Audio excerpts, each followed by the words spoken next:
வாங்கியிருக்கீங்க, எவ்வளவு மகிழ்ச்சியா இருக்கு. 6 வயசுல தொடங்கின கனவு நீங்க, ரொம்ப வறுமையில கால்கள்ல செருப்பு கூட இல்லாம ஓட தொடங்கின நீங்க, இன்னைக்கு இந்த இடம், இந்த விருது எவ்வளவு மகிழ்ச்சியா இருக்கு. உங்களுடைய இந்த ஓட்டம் பத்தி சொல்லுங்க.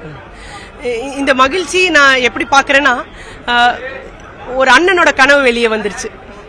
இந்த இடத்துல 2 அண்ணனா நீங்க பாக்கலாம். ஃபர்ஸ்ட் எங்க அண்ணன் உமர் ஷெரீப், அவன் எந்த அளவுக்கு கஷ்டப்படுத்திருக்கான்னு இந்த விருது வாங்குற போது அந்த விருது நான் அவனுக்கு சப்போர்ட் பண்ணுவேங்கிறது நினைச்சா ரொம்ப சந்தோஷமா இருக்கு. At the same time my father, நான் என் ஃபாதரை கூட ஐ ஆம் டெல்லிங் தட் அவ்வளோ சப்போர்ட்டிவா எனக்கு ஒரு ஒர்க் பண்ணியிருக்காரு. So I take my father as a very supportive person. ஒரு பிரதர், மை ஃப்ரெண்ட், எவ்ரி திங்கா பார்க்குறேன். பிகாஸ் எனக்கு பேசுற போது என் தடுமாற்றம் இருக்கு. ஏன்னா பல வழிகள்ங்க. நான் செருப்பு இல்லாம ஓடினது சொல்ற காரணமே ஏன்னா, இப்போ ஒரு ஷூ வாங்குற அளவுக்கு நான் வளர்ந்துருக்கேன்.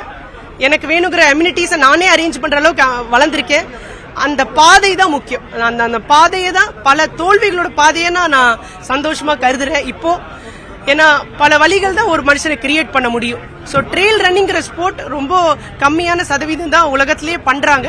ஸோ இந்த ஸ்போர்ட் நிறைய மன வலிமை கொடுக்குது எனக்கு.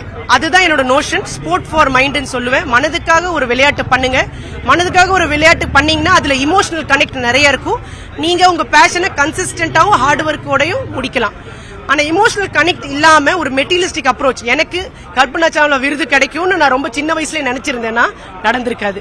25 வருஷம் தோல்வி கிடைச்சாலும் பரவாயில்ல, நான் பண்ணிட்டே இருக்கேன். என்னைக்கு ஒரு நாள் வேணுங்கிறத கடவுள் எனக்கு கொடுப்பாரு.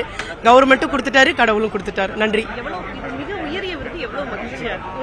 ரைட், மகிழ்ச்சி நான் ஒரே வார்த்தையில தான் சொல்லுவேன். நன்றி.